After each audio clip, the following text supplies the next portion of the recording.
Bueno, entendería que no hay consultas, ¿no? No sé si está todo muy claro o no me dejé entender muy bien. Pero bueno, como les digo, básicamente todo este proceso normativo ayuda a tener bases dentro de la implementación y el diseño de los mecanismos, ¿no? Esto cumple no solo para las empresas prestadoras, actualmente se está dando algunos casos para, para la junta de usuarios, ¿no? En ICA se ha visto algún avance de esto. Este, y el MINAM está buscando promover algunos de estos puntos, no solo en las CPS, que es el que ha tenido mayor avance, sino también en otros usuarios del agua, ¿no? Pero como les mencionaba, el mayor avance que se está realizando es en las empresas prestadoras, ¿no? Y como lo han podido ver en los slides también. Eh, por otro lado, ahorita nos vamos a enfocar un poco más en todo el mecanismo o el MRC hídrico, porque como les mencionaba, esto es un poco lo que más se viene trabajando dentro del contexto actual, ¿no? Yo no conozco ningún otro caso de mecanismos, casi todos han sido MRC hídricos, en los cuales hemos venido trabajando. Por ahí vi que en Tarapoto están tratando de implementar un MRC de paisaje, de servicio ecosistema de paisaje, pero me parece que están recién iniciando, ¿no? Entonces, y de eso va un poco la presentación de este segundo ítem, que es el tema de caracterización de los ecosistemas y del servicio ecosistémico. Como les menciono, muy enfocado en la parte hídrica o hidrológica dentro de esto.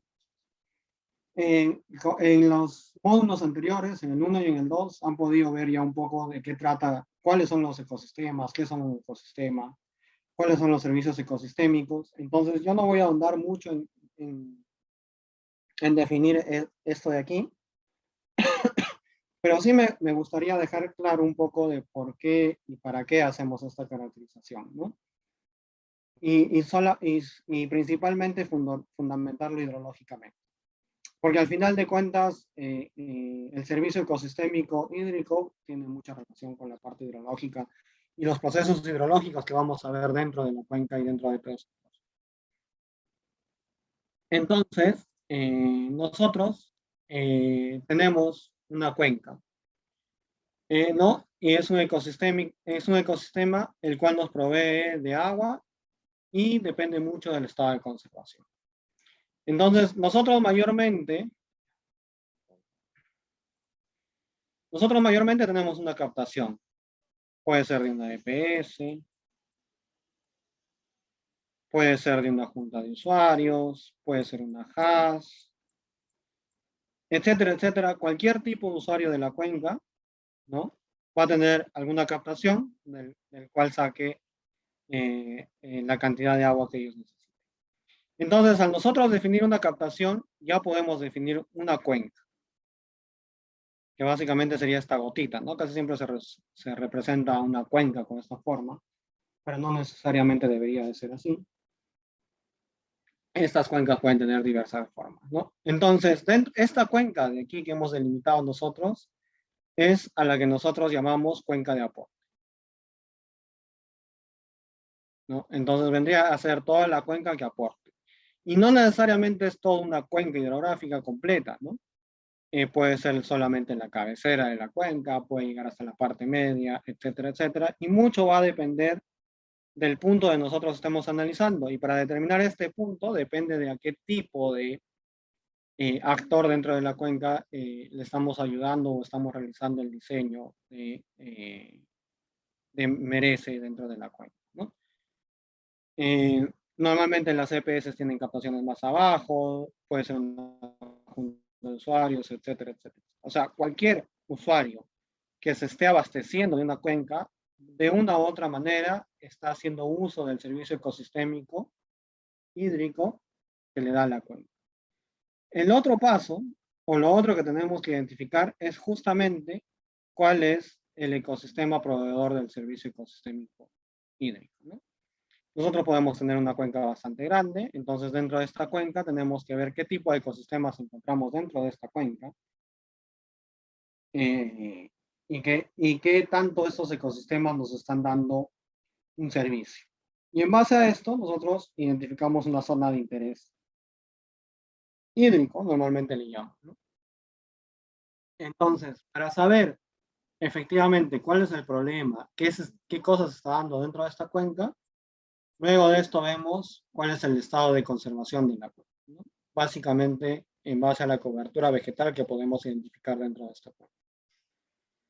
En base a esto, nosotros en esta cuenca tenemos que definir cuáles son nuestros objetivos de conservación y priorizar acciones que vamos a desarrollar dentro de esta cuenca en base a estos objetivos para mejorar el estado de conservación, para mejorar el servicio ecosistémico que nos da el ecosistema que nosotros hayamos identificado. Algunos indicadores que nos ayuden a monitorear este proceso y un sistema de monitoreo que nos ayuda a determinar estos indicadores. Entonces, básicamente, este es el proceso por el cual tenemos que pasar todos para poder determinar o hacer un diseño de MRC dentro de una cuenca. Entonces, no sé si hasta ahí está claro el proceso. ¿Tienen alguna duda?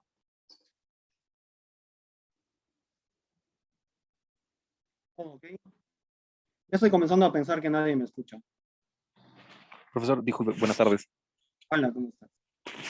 Yo tenía una consulta. ¿Cómo se fija el rango temporal del merece? Es decir, ¿a cuánto el horizonte de tiempo que se Ok. fija?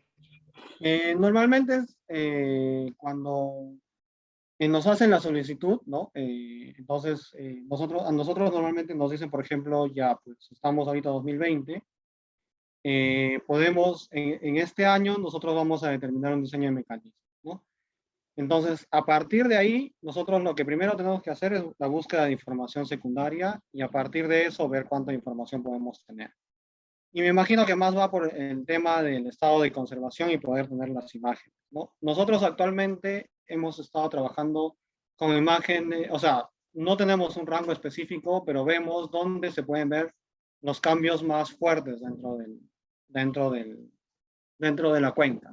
Y en base a eso poder determinar justamente con qué imágenes satelitales podemos determinar estos cambios o estado de conservación.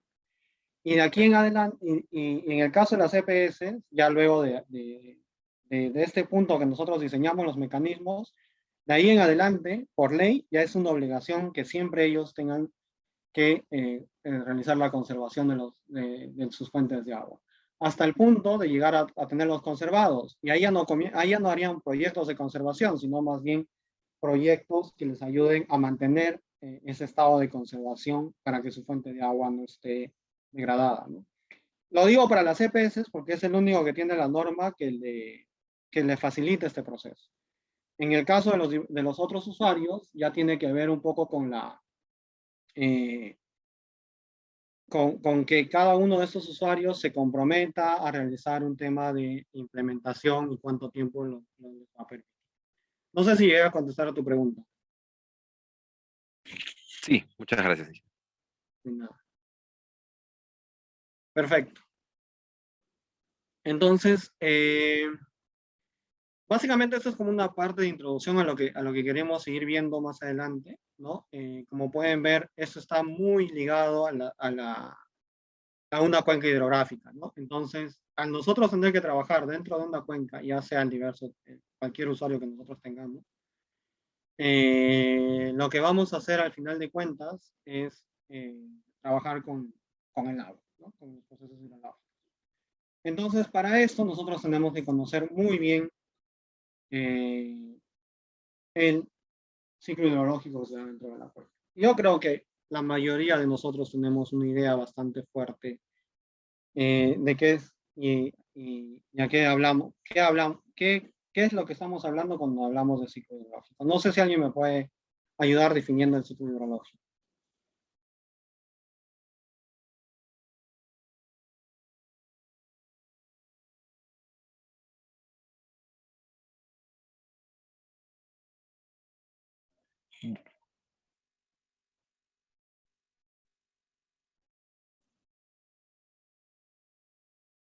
Sí, dale, Kenny. Sí, bueno, sería el conjunto de procesos que describen el movimiento del agua en la superficie terrestre, ¿no? Ujú. Sí, sí, sí, En sus exactamente. múltiples estados, que tiene que ver con dinámicas de transferencia de energía, principalmente, provista por el sol en este caso. Ujú. Perfecto. ¿Alguien más? Gracias, Kenny.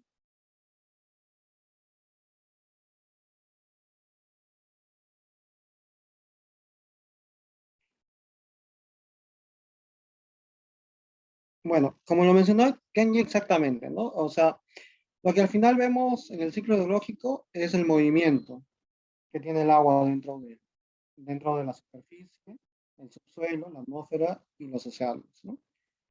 Entonces acá hay un esquema bastante ilustrativo de cómo se va dando el ciclo hidrológico dentro de las cuencas, ¿no? Podemos decir que inicia en las nubes a través de la condensación, luego comienza a precipitar, esto llega a la superficie, ¿no? Pero también a su vez pasa la infiltración.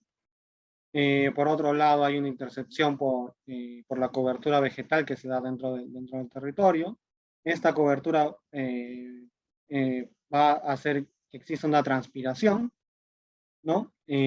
A su vez, esta precipitación también llega a las partes más altas como nieve, que esto a su vez va a causar un deshielo y todo esto va a lograr tener una escorrentía superficial. Por el lado de la infiltración, ¿no? Esto puede haber una infiltración subsuperficial y luego puede haber una percolación profunda. Que a su vez todo esto va a llegar a descargarse dentro de algún tipo de almacenamiento, ¿no? Ya puede ser los acuíferos y estos luego llegarán a un almacenamiento. Esto va a evaporar y otra vez se da el ciclo hidrológico dentro de la. ¿Y por qué es importante conocer este ciclo biológico dentro de los mecanismos de reproducción por servicios ecosistémicos? Porque justamente cuando nosotros interrumpimos alguno de estos procesos dentro de la cuenca, es que nosotros vamos a comenzar a ver que está fallando algo dentro de la cuenca y vamos a comenzar a tener menos agua, ya sea de calidad, ya sea en cantidad, o ya sea en las estaciones que normalmente vienen llegando. Entonces, al final de cuentas, lo que nosotros queremos saber dentro de este ciclo hidrológico son justamente los procesos hidrológicos que se dan dentro de esta cuenca. Como les mencionaba, nosotros tenemos a la precipitación, que básicamente es el ingreso de agua que se da en una cuenca, en sus diversas formas, ¿no? Luego tenemos la intercepción, que es el proceso que realiza la cobertura, la evaporación, la transpiración, la evapotranspiración, la infiltración y la escorrentía. Estos son los 7 procesos hidrológicos más importantes de los cuales nosotros tenemos que tener en cuenta al momento de hablar de procesos hidrológicos en los mecanismos de retribución por servicios. Pero hay 3 que son muy importantes dentro de este esquema de mecanismos de retribución para que nos ayuden a entender un poco qué pasa si nosotros no caracterizamos bien el ecosistema y por lo tanto luego no vamos a poder medir o saber cuál es el servicio ecosistémico que nosotros necesitamos conocer. El primero es la precipitación. Creo que todos sabemos cómo funciona la precipitación. Básicamente es la cantidad de agua que cae, ¿no? Sobre la superficie. Esto puede ser mediante la lluvia, llovizna, granizo o nieve, ¿no? La unidad de medida es los milímetros, ¿no? Y 1 milímetro de lluvia equivale a 1 litro de agua caída en 1 metro cuadrado de superficie. Hay diversos equipos que nos ayudan a medir la precipitación. Son los que comúnmente los llamamos pluviómetros o pluviógrafos, depende del equipo que nosotros estemos utilizando. Y esos nos van a ayudar a saber justamente cuánto es la cantidad de lluvia que cae en un punto determinado. Y luego esto lo podemos interpolar y ya poder saber o tener una idea de cuánto de lluvia o cuánto de agua está cayendo dentro de nuestra cuenca.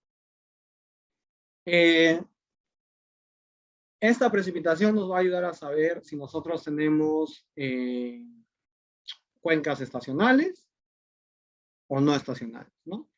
¿Y esto cómo? Básicamente a través de cómo se distribuye esta precipitación a lo largo de un año hidrológico, ¿no? En este caso el ejemplo es de enero a diciembre, pero va a determinar mucho dependiendo de cómo nosotros identificamos nuestro año hidrológico. Acá podemos ver que en el sitio 1 la precipitación es poco estacional porque no hay una variación bastante fuerte o marcada de la precipitación. Enero, febrero fue aumentando, de ahí bajó, entonces es casi lineal, por así decirlo, ¿no? Una estacional, o nada estacional, perdón, sería una línea prácticamente, ¿no? Donde la precipitación es la misma todos los meses y eso es un poco complicado. Por el otro lado, podemos tener una cuenca que es claramente estacional, donde podemos ver que enero hasta abril comienza a aumentar las lluvias, de abril a julio comienza a disminuir, sin embargo, nunca desaparecen las lluvias y luego otra vez comienza a subir, ¿no? Y por último tenemos un sitio 3, donde podemos decir que la precipitación es altamente estacional, donde hay meses de lluvia y meses sin lluvia, ¿no? Entonces hay estaciones claramente marcadas. ¿Ustedes me podrían decir en el Perú en qué sitio se da estos casos?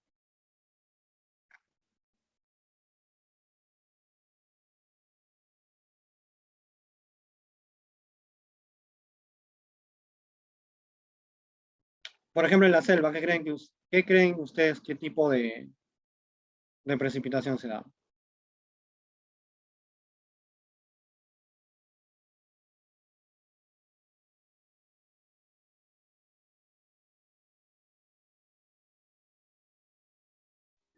Me parece que la segunda, ¿no? Es bimodal. Ujú. Es bimodal, ¿no? Y en la sierra, La tercera, perdón. la tercera, exactamente. En los páramos podríamos encontrar esta poco estacional, pero no es muy común. Casi siempre en el territorio podemos ver que existen el sitio 2 y el sitio 3, ¿no? Y en la sierra obviamente predomina un poco más el altamente estacional, ¿no? Y cada uno de nosotros sabemos qué meses llueve y qué meses no llueve. Y además también hay que tener en cuenta que dentro de la precipitación, esta puede ser interceptada por cualquier tipo de cobertura vegetal, ¿no? En este caso, por ejemplo, vemos un pajonal y podemos ver gotitas pequeñas que hacen que se intercepten estas gotas de lluvia, ¿no? Y que de una u otra manera estas luego pueden ser rápidamente evaporadas, ya sea por una alta radiación o por el viento. Y esto se da mucho en la zona sierra, ¿no? Hay precipitación, comienza a haber una llovizna, por ejemplo, y luego esta llovizna se queda en los pajonales y es evidente que hay un cambio de temperatura muy drástico y eso hace que se evapore, ¿no? Entonces prácticamente esto no llega al suelo y por lo tanto existe una interceptación de la precipitación. Y esto vendría a ver con el punto de la intercepción, ¿no? Luego tenemos la evaporación, transpiración y evapotranspiración, que básicamente son los procesos hidrológicos que ayudan que el agua llegue otra vez a llegarse a condensarse o llega a las nubes, por así llamar. Que en algunos casos le dicen mal llamado una pérdida, ¿no? Porque no llega a tener, no llega a convertirse ni a escorrentía ni a infiltración, y de una otra manera esto sale de la ecuación del balance hídrico y le pueden decir que es una, o lo mal llaman pérdida, pero en realidad no es así porque vuelve al proceso hidrológico y vuelve a generarse y así genera un ciclo. Pero dentro de estos procesos hidrológicos para el tema de mecanismos de retribución, otro punto importante es la infiltración, ¿no? Y creo que es uno de los más importantes dentro de este proceso. Porque si nosotros no sabemos bien en qué consiste la infiltración y cómo esto va a relacionar los mecanismos, va muy de la mano con el servicio ecosistémico de regulación hídrica, ¿no? Entonces, básicamente la infiltración es el agua que se llega a infiltrar dentro del suelo o que llega a absorber el suelo, ¿no?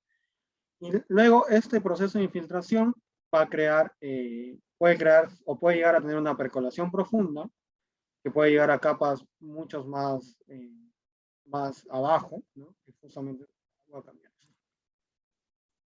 Justamente es esta zona de aquí, ¿no? Puede tener una zona de una percolación profunda o simplemente un interflujo, ¿no? O sea, puede llegar aquí. ¿Y de qué va a depender esto? Justamente del suelo que se encuentra en esta parte, ¿no? Si tenemos un suelo arcilloso, si es materia orgánica, cómo está caracterizado el horizonte del suelo dentro de esta zona, nos va a ayudar a que efectivamente se pueda dar una infiltración y hasta dónde pueda llegar, ¿no? Si es una zona impermeable, por ejemplo, se va a crear como que una, si todo esto es roca impermeable, se va a crear como una capa aquí, solamente va a poder, se va a poder infiltrar en esta zona de aquí, ¿no? Y luego va a llegar a un manante o va a resurgir en un manante o algún tipo de manantial dentro de la. Entonces, justamente este proceso lo que nos ayuda a entender es que si nosotros no mantenemos esta cobertura de aquí y este suelo de aquí, luego no vamos a poder tener buenos manantes o por lo tanto un resurgimiento o una buena regulación dentro de la cuenca. Porque cuando nosotros hablamos de regulación hídrica, lo que básicamente hace la cuenca, vamos a ver por aquí, es recibe la lluvia, ¿no? Si existe un suelo que está degradado, lo que se genera automáticamente es la escorrentía. Y esto va a llegar a un punto, a un río, al océano, etc. Y por lo tanto aquí el servicio ecosistémico hídrico que se vería afectado si es que no tiene una buena cobertura es el de regulación. ¿Por qué? Porque al no infiltrar el agua, ¿no? Al no haber infiltración del agua dentro de esta cuenca, o sea, es decir, al no darse estos procesos, prácticamente o inmediatamente el agua va a comenzar a escurrir por toda la superficie. ¿Y eso de qué depende? Justamente del suelo y de la cobertura vegetal,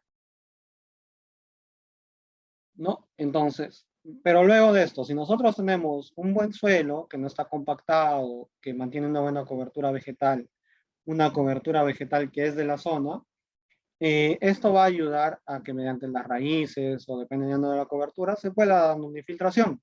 Entonces, ya no todo el agua que llega a la precipitación se va a escurrir, sino va a haber cierto porcentaje de esta cantidad de agua que va a comenzar a infiltrar y por lo tanto esto va a hacer que se genere una demora en la resurgencia de esta agua.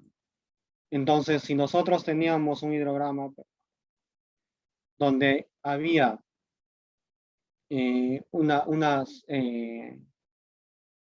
donde había una escorrentía alta, mala, entonces va a ser así, ¿no? Donde sube y baja automáticamente. Pero si existe una buena regulación, por más que haya precipitación, una regulación perfecta es cuando hay una línea, ¿no? Es decir, el agua nunca cambia. ¿Por qué? Porque siempre se mantiene.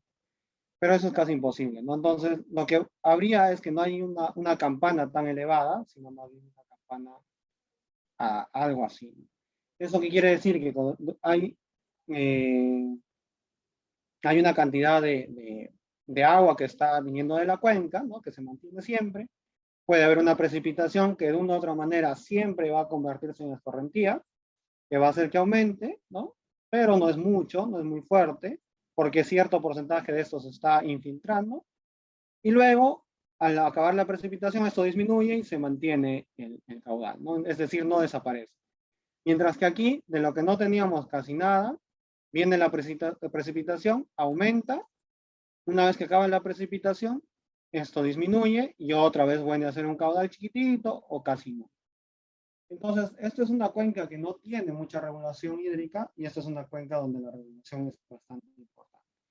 Y como les decía, justamente por eso tenemos que conocer estos procesos de infiltración, porque dentro de esto es lo que nosotros vamos a poder ver. Esto es justamente identificar qué servicio ecosistémico hídrico es el que vamos a priorizar dentro de la cuenca. Y aquí en este segundo gráfico podemos tener una cobertura más grande, ¿no? Que podemos ver que hay una zona no saturada, donde se puede dar una recarga, ¿no? Y que va a permitir la percolación del agua hasta llegar a una zona saturada, es decir, hasta donde el acuífero, por así decirlo, ¿no? Donde se está cargando todo el agua, ¿no? Luego existe una escorrentía hipodérmica o subsuperficial, ¿no? Que se da casi a través del suelo, básicamente. Y por la parte superficial se da una escorrentía superficial, ¿no?